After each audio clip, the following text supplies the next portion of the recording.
બોટાદ જિલ્લાના ગરડા શહેર અને તાલુકામાં ગાજવીજ સાથે ધોધમાર વરસાદ।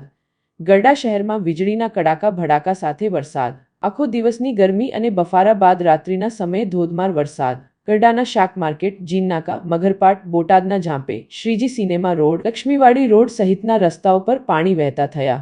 ગરડા તાલુકાના ખોપાડા, લાખણકા, અડતાળા, તતાણા, પીપળ સહિતના ગામોમાં વરસાદી માહોલ।